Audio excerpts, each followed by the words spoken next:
And so in this video, I'm going to give you the top 10 reasons why I no longer try to swing like Mo, as well as my recommendations for customizations of this concept. And I'm going to talk about the one thing that Mo got right and the other things that are totally customizable and is going to make learning the game a lot easier for you going forward. And my goal is to help anybody who's struggling with the concept or trying to copy another golfer, be it Mo or Bryson or a PGA Tour player, why that really doesn't work very well when we're trying to exactly copy another golfer. So I've spent over 37 years as a golf instructor, and what I've really basically done is simplify the entire program to make improving at golf as easy as possible. So I coach people through my website and in my schools on how to become better at golf. My online learning program is really easy to follow, and it's customizable for every person. You can't possibly swing like Rory or Tiger or Jon Rahm, Mo, Bryson, any of those golfers. We have to find the way that works best for you, and we're going to talk about that after my 10 reasons why I no longer swing like Mo. Hey, first, please click the subscribe button below this video. Hit the bell to accept notifications so you're notified as new videos are released. I really appreciate it. Any comments or questions, pop them in the box below. And so the first reason that I no longer swing like Mo is simply that I never felt comfortable with the setup. The setup felt very stiff and uncomfortable to me with the extreme distance from the golf ball, the extreme forward bend and side tilt as well made me feel uncomfortable and stiff, and it made it feel like an unnatural motion for me. Even in trying for 15 years, I feel I never improved at the game since I tried swinging like Mo, and I've met a lot of people who tried to do the same either on their own or through instruction who did not improve, and many who got much worse in trying to do that. And so if you're one of those people, I'm here to help and give you some advice on how to find the way, whether it's here on my channel or through my online learning program or schools.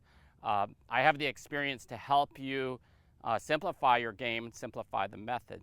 So the one thing that Mo did, in my opinion, get right, and that's what Bryson DeChambeau also does, is set up with a club in an uncocked position in the hand. So the wrists are in the ulnar deviation. He's set up with the club really then on the impact plane where the club's going to be at impact. And so the rest of all the things that you see Mo do are unique to Mo, and they're not something, in my opinion, that should be copied. I'm going to talk about that a little bit here. So in learning to try to swing like Mo, what happened is I ended up with a lot of positions that I was thinking about in the golf swing, and none of them really helped me improve my impact of the golf ball. And so instead of thinking about positions, what I now teach people how to do is how to move through impact ideally and then fit your setup to that impact. And that's why my method's called Setup for Impact. And so when I was trying to swing like Mo with a very wide stance and the distance from the ball, I lost a lot of distance. So people that I previously was able to outdrive or at least hit the ball out there as far as they did, I was suddenly 30 to 40 yards shorter than they were. And that can be pretty frustrating on the golf course, and my rationale was that I would hit more fairways. But really, that never really translated because 30 or 40 yards shorter, and even if it is in the fairway, to somebody that's that much longer and they're in the rough, they still have an advantage because they're hitting a wedge and I'm hitting a 7 or 8 iron. So, and I honestly didn't hit a lot more fairways doing this anyway. And so with this motion, because of the distance from the ball, we're not able to use the body rotation and the ground forces to create speed that you can in the conventional golf swing. And so a lot of distance was lost. If you look at the swing of Bryson DeChambeau, you can see very easily that in Bryson's swing that he's using the ground. His legs are straightening. You see his trailing heel coming off the ground prior to impact, and he's generating a lot of club head speed. And it's simply the use of ground forces, but also not limiting the rotation of his swing either. And so we don't want to do things that cost us speed, and at the same time you'll get all the benefits of this setup, and all we need to do is learn how to move the club properly through impact, and you will generate more speed. I hit the ball now longer at 59 years old than I've ever hit it in my life. So the third point I never felt that I was consistent with this distance from the ball at being able to have the low point of the swing consistently in the right spot. And because of this distance from the ball, what happened, in order to hit the ground, I had to move down, which is really what people tried to teach you to do, was to go into the leading knee this way and to keep the trailing heel on the ground. Both, of course, limiting what I talked about in the point before. Club had speed, but not only that, it made it really difficult to be consistent, because it's difficult to drop the same amount on every swing and then to time that with the release. Mo perfected what he did from the age of 17 to 19 years old, and he was really a phenomenon. He was very unique. I've never seen anybody else, though, develop the exact move that he has. And I know a lot of people that have tried for 25 plus years and they don't replicate Mo. You don't see them playing on tours, swinging exactly like Mo did. It's just not possible. It'd be like identically copying Ben Hogan's swing, and I know a lot of people tried that, or Tiger's swing, or Rory. You don't see two identical golf swings. We just want to learn to move naturally through the ball. It's a lot easier to make contact with the ground in the right spot if you stand closer to the ball, simply because in order to make that contact here with the ground at the right spot, there's not the need for dropping down. And we don't want to have to do that. We'd rather be able to use the ground to let our legs be straightening as we go through impact. And it's this rotation not only gives us more power, but it's more consistency in striking the ground in the right spot. So we want to hit the ball and the ground at the same time. My simple drills on my website teach you how to do this step by step. First, starting with really short, easy to repeat swings. There's checkpoints throughout my learning program, so you send in videos to me. Once that first drill is perfected, then we move on to the second, and it's a little bit more swing each time as we go. So the next point, standing so far from the ball and bent so far forward meant that I needed new clubs. I needed clubs with a flatter lie angle. And honestly, I didn't really want to get new clubs, but I did. And because I never got comfortable with this, when I found out that it didn't work for me, I needed all new clubs again. With what I teach and my concept, there's no need for changing clubs. If your clubs are fit to you, they're still going to fit. And that's because they're based on impact. So if your impact with the conventional swing, even though you set up here, if your impact is here, we're just going to set up here and make impact there. We're not going to move farther away from the golf ball. And I recommend Club Champion Golf as the best in fitting golf clubs. Now they're around the country here in the United States, and I think they have one location in Toronto, Canada. And if you mention my name when you sign up, they'll take care of you, and they understand the setup for impact method somewhat, and so they won't try to change your swing. They'll fit the clubs to your existing swing. So the fifth point is, one of the goals of the swing is trying to swing on a straight path through impact. And you'll see, if the farther I get away, if you put a rod on the ground like I have here and you get far away from the target line there where the ball would be, what happens is the club's coming inside, it comes back, and it comes back to the inside very quickly. It's very difficult to have the club moving on the target line for very long at all. So in contrast, if we got right over the target line, you can see I can actually keep the club over the target line the entire time. Obviously, we can't swing a golf club like that, but we want to get pretty close to that, or as close to that as we can, as opposed to this extreme standing farther away. And so you might have seen Bryson DeChambeau years ago when he won the US Amateur. He stood very upright and close to the ball for that very reason, that it's a lot easier here to swing the club back and through on one single plane, and on a straight path through impact, it's much easier the closer we stand to the line. It's got to be within reason, but it's going to be, if you see that in practice as you do my drills, practice that, you'll see it's a lot easier. Same reason in putting, we stand close and over the ball, is so we can move the club on path. So it also, standing closer makes it then, of course, easier to get the hands leading, which I'm going to talk about in a minute, which also keeps the face square.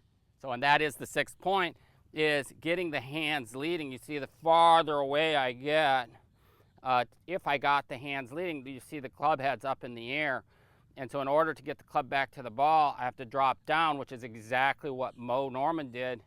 And my belief is that as Mo developed his swing, he wasn't really aware why he had to do that, but he developed that instead of topping the ball, he dropped down, and that was just a reaction to standing too far from the ball. And so it's my opinion, based on the years of experience with the method and studying Mo and learning from him, that he stood too far, and that's what Mo had to compensate for, is he had to drop down into the ball. And he did it brilliantly, but it's probably the reason that I couldn't learn to do it, because I didn't have time to hit millions of golf balls doing that. And what I've learned is it's totally unnecessary anyway. Find your distance from the ball. So if I stand closer, it's a lot easier to do this, to get the club moving through like every top player does with the grip leading, and the club still touches the ground without me having to drop down. In fact, I can use ground forces, let this heel come up, let this leg straighten, and still not only make contact with the ground in the right spot, be on the same path, but also get the hands leading so that the club face also stays square through impact. So it's really one of the most critical points, that we get the hands leading. And again, that's what gives us a flat spot, straight spot, square club face. So we want to keep the face square going through impact and make consistently good contact, hitting the ball and the ground and just scraping the ground through impact with a nice shallow flat spot through impact. And that's really a lot easier if you stand a little bit closer to the ball. So number 7, the reasons why I no longer swing like Mo, with the wide stance and the trying to keep the trailing heel on the ground and the knee bent. What I found was, from the stress of swinging through and my hips couldn't turn as much as they normally would, it put stress on the lower right side of my back. So I had a lot of back pain, especially after hitting a lot of balls doing that, as well as some knee pain. A number of people that I've met over the years had the same issues. And again, each person is different, but that, for a lot of people, if you have issues, that's going to put stress here, in my opinion, as well as in the back. I also know people, though, who set up like this and no longer have pain. So for me, it was an issue. For some people, one of my friends, he had back surgery and switched to this. Now, he didn't keep the foot flat, but he didn't have back issues either. So the change helped him. The 8th reason I no longer swing like Mo was the leading hand grip was in a very neutral to weak position. And for me, it was a weak position because I was used to growing up to being in a much stronger position. And in this weak position, in order to square up the club face, I almost felt like I had to bow the wrist. And for me, the club face is still open. So what resulted from that was that in order to hit the ball straight, I had to let the club release early. If I got to my impact position, you can see with the hands leading, the club face is way open. So my solution to that was just simply to rotate the club to square, find where I want to be at impact, rotate the club face to square, and now when I swing, the grip, it matches where I need it to be, and the club face is perfectly square, and it matches what you see most of today's top players do as well, is the wrist is flat, hands leading, club face square, a little bit stronger position with the thumb to the trail side of the grip. And there are some players on tour you will see with more neutral to weakish type grips, and they're going through impact like that, which to me, again, it's a very unnatural position. But if that's what they learned as a kid, again, I wouldn't copy it. We want to match it up to you, and so part of my program is customizing the grip and the position of the hands on the club and your setup to make it easy for you to improve quickly. And that's my whole system is dedicated to that, with over 25 years of experience in learning to set up on the impact plane with the wrists uncocked. I've really simplified the whole process so that it will help anybody improve quickly. Just follow the drills, send in videos through the free app that's included with membership, and then you will improve. So reason number 9, my pitch shots with the wedges suffered because of the distance from the ball. I always had difficulty making consistent contact, and I couldn't flight the wedges the way I did in the past, where I could stand close and get a lot more lag through impact. The fact is, the tour players and best wedge players in the game today have around 20 degrees of lag through impact, meaning that the shaft is leaning towards the target 20 degrees or more at impact. And so to do that set up here, it'd be virtually impossible. To get there, I'd have to drop down probably a foot to get there. Whereas here, if I set up here, I can go through and attain this position pretty easily. And so that's revitalized my short game. And that's, again, part of my program, is learning how to hit chips, pitches, bunker shots. Same concept every club. Let's make perfect impact. Let's keep it simple, and let's have fun. And so reason number 10, why I no longer swing like Mo, was that I couldn't create a consistent flat spot through impact with as much tilt at setup. So tilting away from the target this way meant that because this shoulder's starting so high, there wasn't a lot of room for it to continue rotating around my body. It's starting too high. What we need through impact in order to make that flat spot is we need the rotation of the body. So we need the shoulder moving up and around the spine to help create this flat spot through impact. And I think it's really one of the most important things, is that we set up, of course, with a little bit of spine tilt, but at impact we need it to be more, because the club's traveling through impact at a high rate of speed, and we want to create this flat spot. And so it's also part of parametric acceleration, which will increase your club head speed. We talked about distance in the beginning, but it's really critical to get all of these factors right and to produce great impact parameters.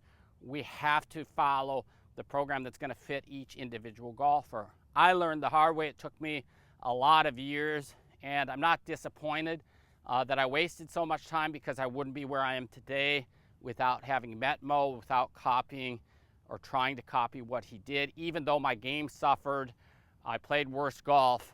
I learned, though, through that and through seeing Bryson do it a different way and experimentation, I learned that if we set up on our impact plane and then learn to make a good motion through impact with the body rotating the way you see top players, delivering the club with the hands leading, it's a lot easier to play great golf. I'm playing the best golf of my life now at 59 years old. So with my setup for impact swing, I am setting up on my impact plane with the wrists and ulnar deviation, but I've customized the grip position to fit where I need to be at impact. So if at impact here, if this is a 7-iron, at impact I'm going to have the hands up there, and I want to see, for me, that the wrist is flat to the back of my arm in a position where the club face is going to be square at impact. At the same time, my trailing hand is in a position where it's rotated a little bit under the grip, so that it's not going to have to rotate to square the face. So that's similar to what Mo did. The grip is different. I'm set up more narrow, and I'm also set up much closer to the ball. And I find the distance from the ball simply by making some practice swings and making good contact with the ground. I can find exactly where's the club hit the ground each time. That's my distance from the ball. I don't have to look it up in a book and say Mo stood so and so many inches away, so I need to as well. We're different people. I'm taller, different clubs. It's ridiculous, in my opinion, to do it that way. But again, if somebody's having success with it, and I know a few people did well with the concept, or at least improved, if you're happy with it, stick with it.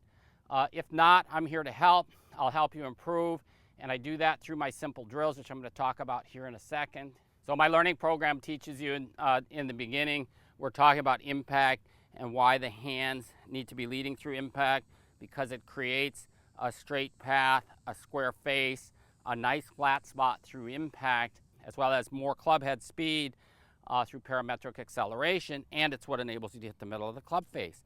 And so I talk about that a little bit, and then I talk about learning to get set up for impact, and then I go into drills teaching you how to make that perfect impact. First, starting with a really short swing, moving from here to here.